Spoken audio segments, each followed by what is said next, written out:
중장기적 대세 하락의 초입이라고까지 제가 표현합니다. 아, 중장기 대세 하락이 이제 초입이라고요? 네. 중기면 한 2, 3년 보는 거고, 장기면은 3, 4년 더 갈 수도 있는데,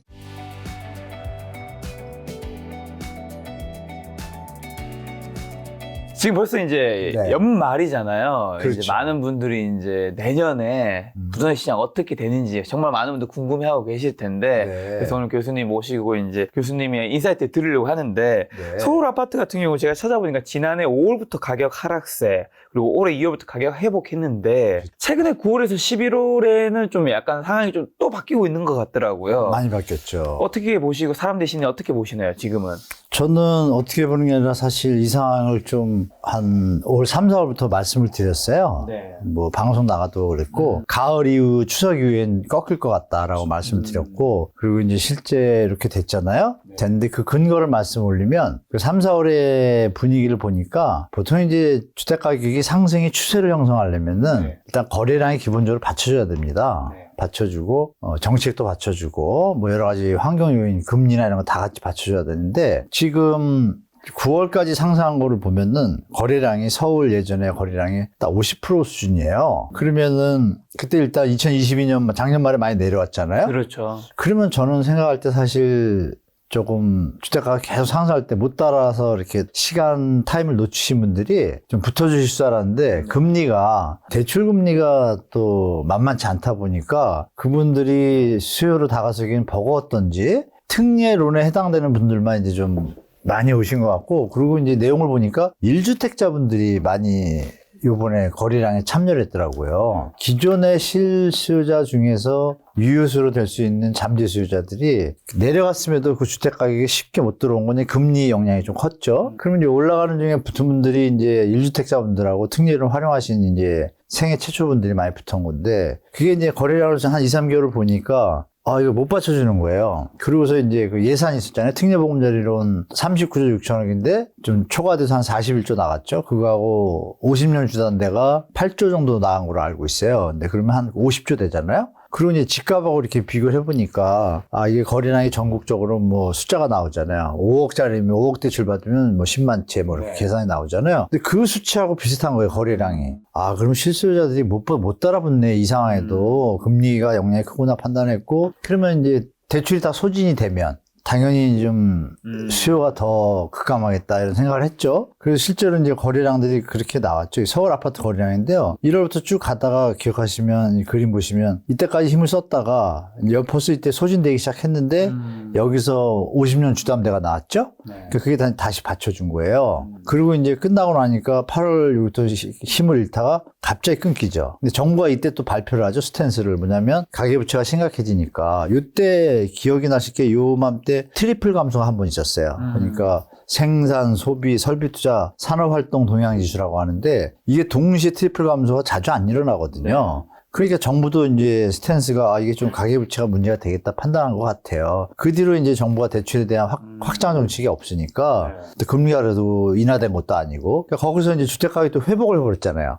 그러니까 살려고 했던 분들도 이제 다가서기 또 힘들게 갭이 또 벌어지니까 거래량이 이제 툭 꺼지잖아요. 2317인데 12월 달 대충 제가 계산해 보니까 17일 기준으로요. 엊그제 또 조금 빠지겠어요. 그러면 이제 올해까지는 이렇게 될 것 같아요. 되고 내년에 신생아론이 있어서 내년 뭐 조금 예측을 하자면 이거죠. 신생아론이 26조 6천억이에요. 거기에 전세 대출도 포함되거든요. 그러면 단순 계산을 하면은 50조가 한 8, 9개월 갔으니, 그죠? 26조 6천은 반이니까 4, 5개월, 길어야 6개월 가겠구나.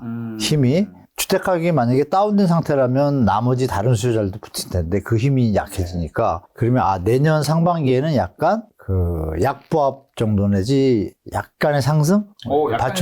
상승까지 나올 수 있고, 그때 이제 언론이나 이런 데서 만약에 펌핑을 할 거예요. 왜? 후년에 뭐 내년에 입주 물량도 없다는 거로. 그렇죠. 근데 그 힘이 오래 못 갈 거다라고 보는 거죠. 이런 것들 때문에. 그리고 아시는 바와 같이 다주택자분들 양도세 중과가 5월 29일까지잖아요. 그분들 매물 소화하려면 가격을 낮춰서 파는 게 낫잖아요. 세금보다는. 그때 좀 많이 혼동스러운 시장이 될 것 같아요. 매물이 더 나오든지 아니면 정부가 선제적으로 다주택 양도세 중과를 1년 연장하겠다. 뭐 이런 게 나올 수도 있고, 그때는 좀 시장 변화가 있겠지만 전체 흐름에서는 상반기는 좀 받쳐주고 하반기로 가면 다시 올해 하반기와 같은 모습이 나타나겠다. 이렇게 보고 있습니다.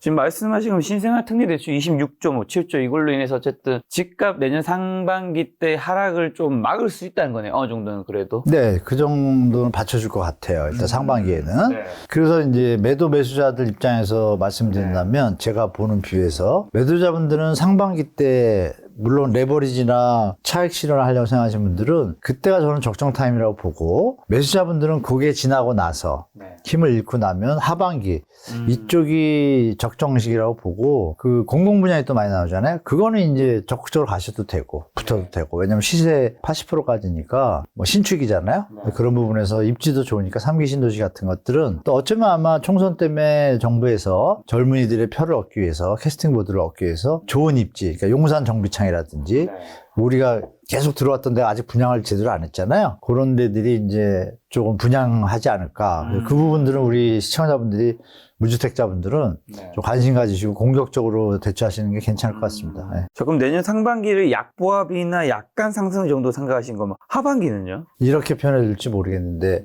중장기적 대세 하락의 초입이라고까지 제가 표현합니다. 중장기 대세 하락이 이제 초입이라고요? 네. 중기면 한 2, 3년 보는 거고, 장기면은 3, 4년 더 갈 수도 있는데 3, 4년 안에는 다시 한번 오를 것 같아요. 27년도쯤에. 그때는 다시 오른다는. 네, 인구 구조하고 제가 보니까 아직 퍼펙트하게 조사는 아닌데, 근데 그 오름폭이 좀 제한적이고, 그 뒤 시장은 이제 또 경제 환경이랑 또 맞춰봐야겠죠. 네. 근데 중장기 대세 하락의 초입으로 보신 이유는요, 그러면? 대한민국의 주택가격 대비 소득 수준하고, GDP 대비, 뉴스에 많이 나왔잖아요. 가처분속 대비 가계부채 비율이라든지, 토지 가격의 이제 GDP 대비 수준, 이런 것들이 약간 평균선을 좀 오버했습니다. 초과됐기 때문에 그게 조정을 받을 것 같아요. 그래서 통상 이런 분도 얘기했잖아요. M2 통화량에 맞춰서 주택가격이 그 정도 상승한다 그러는데, 그렇죠. 우리가 그래프를 좌측 우측 기준선을 둘 때 그 지표를 여기를 다운시키면 선이 평균선이 낮아지고 이런 걸 활용해가지고 약간의 눈에 착시적인 현상을 일으킬 수 있잖아요. 통상 이제 시장에 떠도는 상승론자분들의 말씀으로 따르면 이제 M2랑 거의 비례하다. 그렇죠. 문제 없다라고 말씀하시잖아요. 근데 정확하게 그 데이터를 기준에 맞춰서 제가 다시 해보니까 그러니까 이런 개념이죠. GDP가 그러면 몇 프로 늘었나? 부동산 가격이 몇 프로 늘었나? 이걸 대비해 봤더니요. GDP가 100% 늘 기간에 부동산 가격은 150%, 160%가 는 거예요. 그 두 텀이. 그러니까 이게 오버슈팅이 났구나라고 판단되더라고요. 제가 볼 때. 그래서 그럼 이게 한번 조정이 들어오겠구나. 이렇게 판단되고, 최근에 보도에서 우리 시청자분들 보셨겠지만 BIS 국제결제은행 사무총장이 왔었잖아요. 그분이 한국은행에서 간담회를 가졌단 말이에요. 그때 이제 얘기를 했어요. 구조개혁 해야 되고, 그리고 집값을 낮춰야 된다라고 대놓고 얘기를 했어요. 근데 여기서 이제 드릴 말씀이 뭐냐면, 우리 시청자분들 많이 바쁘신 게 잘 모르실 텐데, GST라는 게 있어요. 글로벌 스트레스 테스트. 근데 여러분 기억나시게 12월 달에 스트레스 테스트 해가지고 대출금리가 상향 조정에서 조정될 거다. 기준금리하고 상관없이. 그래서 대출금액이 적어질 거다라는 뉴스 들으셨을 거예요. 근데 그게 12월이었잖아요? 초에 했단 말이에요. 근데 이미 4월 달에 올해 그 이복환 금융위원장하고 한국은행 총재하고 그 스위스 바젤에 가가지고요. 글로벌 스트레스 테스트 GST에 참여를 해요. 근데 그게 뭐냐면 선진국들이 모여가지고 BIS가 그동안 이제 금융에 대한 어떤 자본 건전성이나 이런 툴을 많이 가지고 있으니까 우리 예를 들어서 현재 상태에서 금리가 1% 올랐을 때 리스크가 얼마나 증가하냐 이런 것들을 테스트하는 거거든요.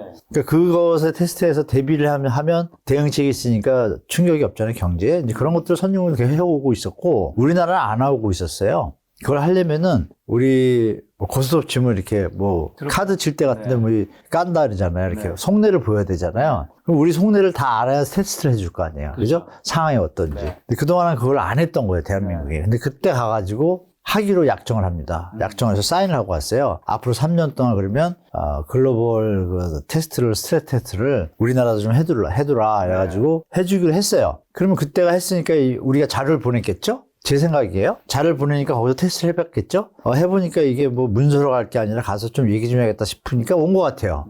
이 양반이 제가 볼 때. 와서 그 얘기를 하고 갔잖아요. 와서 또 실제로 한은에서 보낸 자료가 뭐 맞는지를 또 점검할 수도 있는 거고 여러 가지 뭐 상황이 있을 거 아니에요? 그런데 공교롭게 다녀가시고 나서 스트레스 테스트 DSR을 시작하겠다 그러잖아요. 대한민국이. 이걸 맞춰보면 대출을 쉽게 예전처럼 확장하지는 않겠구나. 신생아론이나 이렇게 정책 자금 외에는 그런 정책 분야에서는 가계부채의 심각성이 드러나니까 이제 그런 패턴이 우리가 읽혀지니까 그런 부분을 염두에 두고 시장에 좀 대처하는 게 좀 좋을 것 같아요. 말씀하시는 거 하나씩 더 여쭤보면 네. 우리나라 지금 소득 수준이 앞으로 좀 성장하기 힘들다고 보시는 건가요? 아니죠. 소득은 계속 조금씩 늘죠. 네. 느는데 올해 예를 들면 실질 소득이 마이너스 3.9%거든요. 실질 소득이. 네네네. 그러니까 소득은 100원을 더 벌었는데 물가가 그렇죠. 150원 뛰면 적자잖아요. 그럼 주택 가격에 다가서는 부담 능력이 더 감소하잖아요. 그러니까 제가 볼 때 우리 소득은 그렇게 뭐 IMF 이런 거 빼고 명목 소득은 계속 증가했습니다. 증가했고 실질 소득이 이제 올해는 감소했잖아요. 그러니까 내년에 물가가 어떻게 되냐가 중요하겠죠. 그리고 또 이자, 금리도 중요하죠. 금리하고 물가가 계속 고금리, 고물가를 유지하면 우리 실질 소득은 늘 수가 없잖아요. 그러면 주택 수요는 당연히 제한적일 거고, 그러면 시장에는 약간 하방 요인이겠죠? 뭐 그렇게 보시는 게 맞을 거. 만약에 금리를 미국이 좀 인하해 준다. 그럴 경우에는 우리도 유동성 있는가 보면 우리가 지금 금리가 2%가 역전이 됐잖아요. 그런 부분을 볼 때는 우리 그럼 내릴 폭이 적구나. 그러면 시장 금리는 또 기준금리랑 또 차이가 있잖아요. 리스크가 만약에 또 터지면 기준금리 만약에 0.5나 0.7을 내린다 할지라도 시장에서 과연 이 금리, 이 주택가격이 버틸까? 그래서 계산을 해보니까 그래서 저는 이제 조정이 올 거라고 보는 거고, 다행히 정부가 PF 문제라든지 요번에 역전세나 이런 것들을 갖다가 좀 선제적으로 많이 대응하잖아요. 무주택자인 분들 입장에서는 많이 섭섭할 거예요.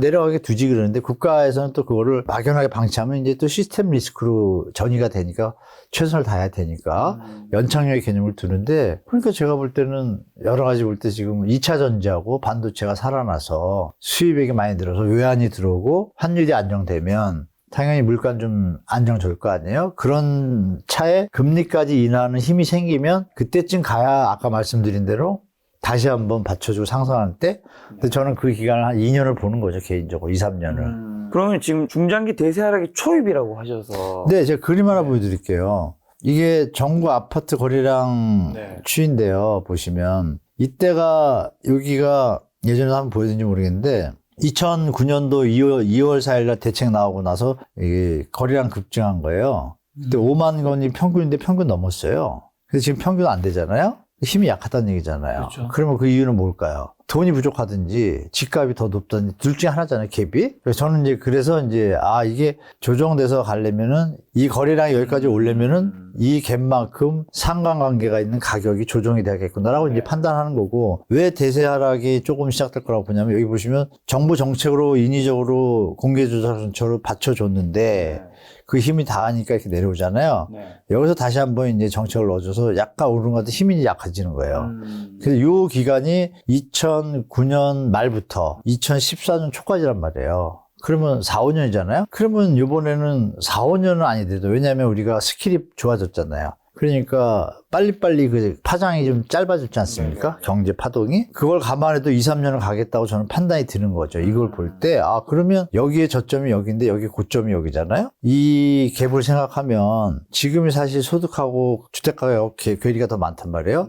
경제 상황을 보면 이때는 경제 상황이 글로벌 금융이 터진 이후에 이제 회복기란 말이에요. 회복기에 힘을 못 썼다는 얘기는 자금이 축적이 안 되는 거죠. 우리가 영 끌 때 여기서 다 쓴 것처럼 에너지를 시간이 지나야 축적이 되고 상황이 맞아야 같이 가는데, 여기서 추가적으로 말씀드릴 게 이때도 정책 써가지고 분양이 좋았어요. 근데 이 부분들이 2011년에 와가지고 기억하시겠지만 이제 미분양 입주가 되기 시작해요. 2년 뒤에. 미분양 입주에다가 2년 전에 분양했던 것 중에 미분양이 많았었는데 다 해결되지 못한 것들이 2년 뒤에 터져요. 그게 이제 아시는 뭐 삼화저축은행, 부산상호저축은행 11개가 쭉 터졌잖아요. 2011년에 그게 터지니까 그게 2, 3년 또 갔단 말이에요. 그럼 우리가 지금 그때랑 비슷한 게 부동산 PF 문제가 여전히 있잖아요. 그 부분이 잘 넘어가면 2, 3년은 줄 거고, 그 부분까지 가세하면 이때와 같은 양상을 보일 가능성이 저는 있다고 보는 거죠. 게다가 이때는 2030, 40 세대들이 뒤에서 받쳐줄 때예요. 지금은 좀 약하잖아요. 그런 것도 같이 보시면 이게 쉽게 전고점으로 가기에는 조금 시간이 필요하다, 이렇게 판단하기 좀 좋을 것 같습니다. 지금 이게 전국 거래량인데 전국 서울은 더해요. 어떻게 되나요? 서울은 보시면 길가 더 길잖아요. 보시면 보실 게 이렇게 쭉 치고 가다가 꺾이잖아요. 지금 여기서 쭉 치고 갈 때 이렇게 더블 딥처럼 이렇게 무브먼트가 이렇게 파동이 생기잖아요. 이게 파동의 힘이 약하잖아요. 짧고. 그래서 제가 보는 관점은 그건 거죠. 아, 이건 가격 저항이다. 그러면 우리가 기억하시는 게 정권 옮긴 것도 너무 부동산 가격이 올라서 그런 거잖아요. 근데 지금 내린 게 아니잖아요. 어떻게 보면. 네. 올라간 거에 비하면. 그러니까 수요가 못 받쳐준다. 그러면 그걸 메울 수 있는 건 소득이 늘거나 가격 조정 둘 중에 하나잖아요. 그래서 저는 그러면 이 가능성이 그림이 많겠다라고 저는 이제 판단하는 거죠. 예.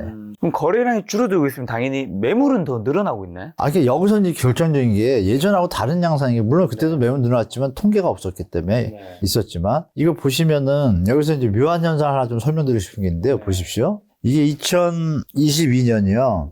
우리가 하반기부터 금리 인상 효과도 있었지만 이게 이제 2022년 6월 달이에요, 여기가. 그러면 전세가 줄다가 늘기 시작하잖아요. 느는데 여기 보면 매물은 늘었다가 줄기 시작해요. 이때 무슨 현상이 있었냐면 집이 안 팔리기 시작한 거예요. 그러면서 이때 그러니까 전세 매물이 늘기 시작하면은 그게 뭐냐면 전세 가격이 내려간다는 얘기잖아요. 내려가면 집값이 올라가기 힘들잖아요. 그렇죠. 내려오는 힘이 더 강해지는 거죠. 그 와중에 대출의 형태나 이런 것들이 과도한 사람이 별로 없으면 조금밖에 안 내려오겠지만 지금처럼 영끌한 분들이 못 버티는 상황이 이어진다 그러면 많이 나오겠죠, 매물이. 그러면 2022년 말에 모습이 나타날 수도 있는 거예요. 여기서 그러면 공통적인 게 뭐죠? 매물이 줄면서 전세 물건이 늘어난다? 이 얘기는 뭐예요? 집이 안 팔리니까 유동성이 부족한 분들은 전세로라도 메꿔야 되죠. 여기서 결정이 게 뭐냐면 임대차법이 여러 가지 장단점이 있는데 임대차법이 2020년도에 시행하고 나서 지금 담보대출의 형태가 6개월 안에 전입을 안 하면 담보대출을 안 해주는 게 이때 시행을 했어요. 그러니까 집이 안 비어 있으면 팔리질 않는 거예요. 그러니까 당연히 팔려고 내놨다가 살 사람이 없으니까 전세로 돌려서 집을 내보내려면 돈이 필요하잖아요. 내보내고 집을 팔려고 하는데 안 팔려. 그러면 이 내보낼 때 돈을 빌렸을 거 아니에요. 그러면 계속 안 팔릴 것 같으면 불안하니까 그냥 전세를 다시 돌리는 게 전세로 넘어가는 거죠. 매물은 줄고. 이때 우리가 하락기를 겪었단 말이에요. 근데 여기서 보시면 보세요. 이게 이제 꼭지를 찍고 내려오기 시작했어요. 그럼 여기서 보면 꼭지를 찍고 내려올 때 전세가 늘어났잖아요. 꼭지를 찍고 내려오는데 전세 물건이 어때요? 늘어나잖아요. 지금 딱 2달 만에 6,000개가 늘었어요. 20%. 어마어마한 물량이에요. 그런데 보도에는 여러분들이 보신 것처럼 역전세대란이 무슨 말? 전세대란인데 이런 거 나오잖아요. 비아냥듯이. 팩트는 그게 아닌 거죠. 제가 이거는 국토교통부 자료 아실 자료에서 가져온 거기 때문에 제가 만든 것도 아니고.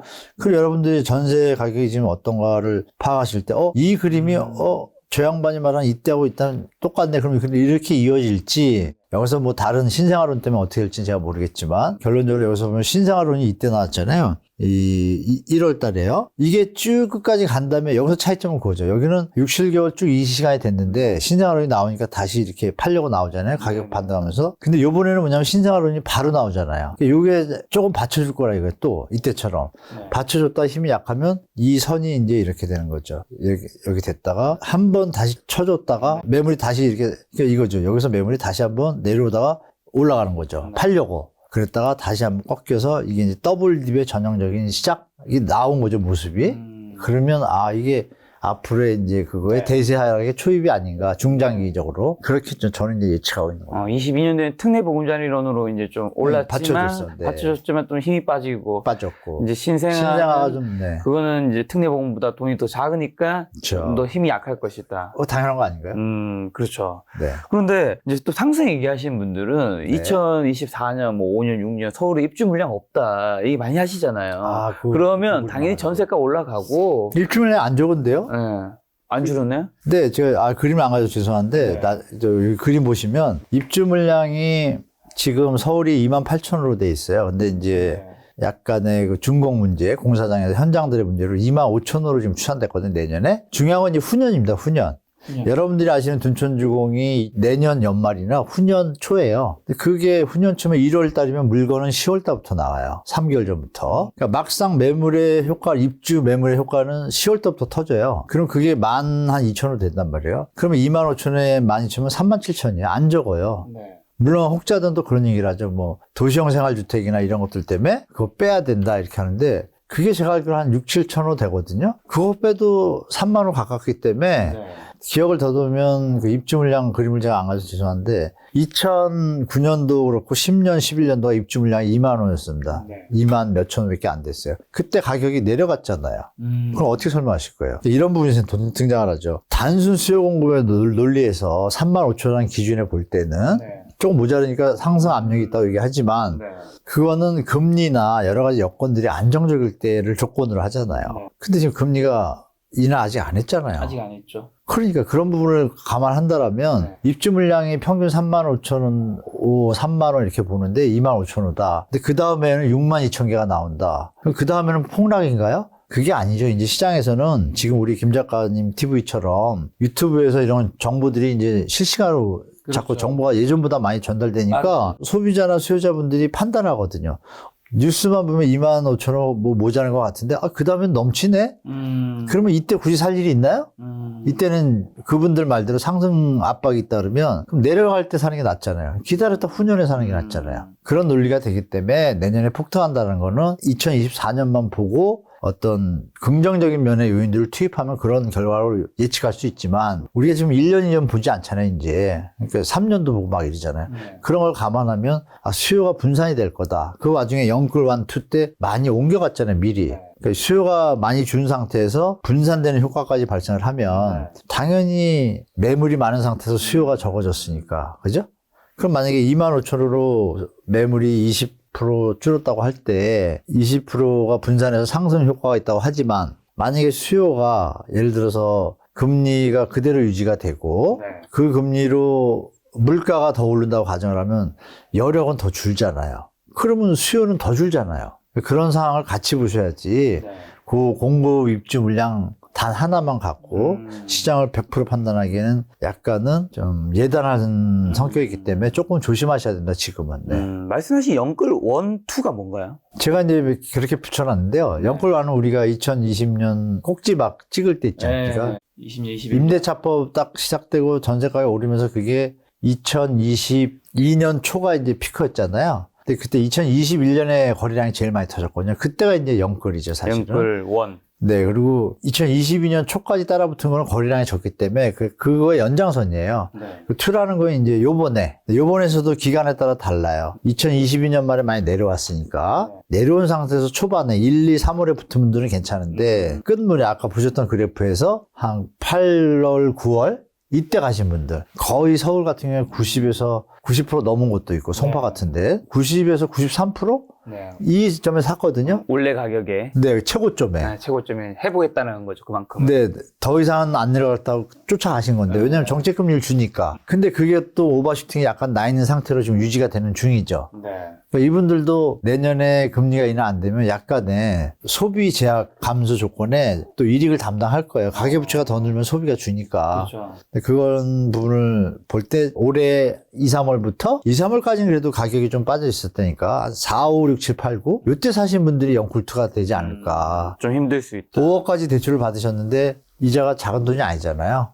그 부분을 일단 감당해야 되지 않습니까? 그 부분 때문에 그 영쿨2인데 완보다는 충격은 덜하겠죠. 그래서 제가 그걸 영쿨2라고 붙였죠. 근데 지금 말씀하신 이제 금리 얘기해 주셨는데 네. FOMC 12월에서도 이제 점도표에 따르면 그렇죠. 2024년에 3번, 네. 25년에 5번 네. 이게 뭐 완전히 그대로 되진 않겠지만 어쨌든 그렇게 이야기를 했잖아요. 네. 그럼 이제 부동산은 어쨌든 집값 폭락에 이제 굉장히 큰 역할을 금리가 했었는데 했었죠. 금리가 이제 어쨌든 뭐 향후 2년 내에 네. 8번 정도가 에이스로 일어난다는 건데 네. 이런 거는 이제 시장에 어떤 영향을 끼치지 않을까요? 이걸 픽스로 보시면 안 되고요. 네. 분명히 조건을 달았죠. 네. 이런 점도표의 뜻을 표시한 것이고 네. 다들 바꿔서 나온 스피커는 뭐예요? 이렇게 했을 때 나타나는 어떤 시장의 변화, CPI든 PC이든 여러 가지 변화나 또 마지막으로 뭘 달았어요? 조건을 유가를 달았어요. 유가의 변동이 있을 경우에는 이거는 점도표 변할 수 있다는 얘기를 파월도 우회적으로 하고 비둘기를 던지면서 완전히 안 풀어놨잖아요. 네. 그러니까 이건 뭐냐면 예전에 1979년도에 아서번즈의 그 실패를 안 받겠다는 얘기예요. 그러니까 철저하게 금리가 2%까지 확실히 내려오는 게 보이지 않으면 이렇게 시장에 좀 안도감을 줬지만 제 생각이 그럴 것 같아요. 한 3월은 좀 빠른 것 같고 5월 정도에 한번 0.25나 0.5 한번 내리고 시장을 볼 것 같아요. 그렇죠. 근데 봤는데 만약에 시장에는 두 부류가 있잖아요. 금융 쪽에 어떤 패턴이 경제 패턴이 있고 실물 경제 패턴이 있잖아요. 실물 경제가 갑자기 조금 버블 느낌이 들고 이러면 정부가 그걸 계속 방치할까요? 결국은 다시 폭탄이 돼서 돌아올 텐데 그럼 그때는 스톱을 해서 갈 거란 말이에요. 그래서 뭐라 하냐면 5.5일 때 뭐라 그러냐면 6%까지 갈 수도 있다. 유명한 어떤 뭐 펀드 회사들의 유명한 분들은 잘하면 7%까지도 간다. 근데 이제 파월이 뭐라 하냐면 데이터를 보고 결정하겠다는 얘기를 계속 했단 말이에요. 근데 데이터 양호하게 좀 나와서 점도표도 이렇게 일단 예측을 한 거고 파월도 인하 가능성은 열어뒀지만 못을 박지는 않았잖아요. 피벗을 할 시기는 지켜보면서 가겠다 그랬기 때문에 100% 믿으면 안 돼요. 올린다는데 안 올렸단 말이에요. 5.5에서 6까지 안 올리고 5.5에서 시장을 봤잖아요. 봤는데 지표들이 좀 좋게 나오니까 그럼 인하에 대한 걸 시사했을 뿐이지 물론 점도표에 대해서 이제 과대한 해석들을 하시는데 그거는 방향성은 맞습니다. 네. 맞는데 변동성은 항상 존재한다. 그래서 시장이 어떻게 움직이는지를 다시 봐야 되니까 뭐 일단 다행히 뭐 우크라이나 그쪽도 그렇고 뭐라 그럴까요? 하마스도 조금 진정되는 국면이 있는데 여러분들이 아시는 중국과 대만의 문제가 있잖아요. 이게 사람이라는 게 어떨지 모르잖아요. 그런 거 하나 터지면 이건 다 없던 시나리오가 되니까 그러니까 정부도 픽스를 안 하는 거죠. 못 하는 거죠. 그러니까 여러 가지 리스크 보시면 세 번이면 0.75 정도에서 1%잖아요. 그럼 미국이 5.5에서 4.5 되지 않습니까? 여전히 우리하고 역선이잖아요, 금리가. 그러면 과연 쉽게 내릴 수 있을까요, 우리가? 가계부채 문제가 부실하다거나 위험하다고 판단되지 않기 전에는 환율 또 리스크 때문에 제가 볼 때는 0.25, 0.5 미국이 내린 것보다 조금 내릴 것 같아요. 그러면 기준금리가 우리가 생각하시기에 1%하고 1.5% 시절에 지금 이게 폭등을 했잖아요. 그 짧은 시간에 갑자기 3.5까지 온 거잖아요. 근데 얘를 갖다 다시 그럼 1% 내릴 것 같아요? 못 내리잖아요, 지금. 그러니까 옛날 같은 장은 안 오는 거예요.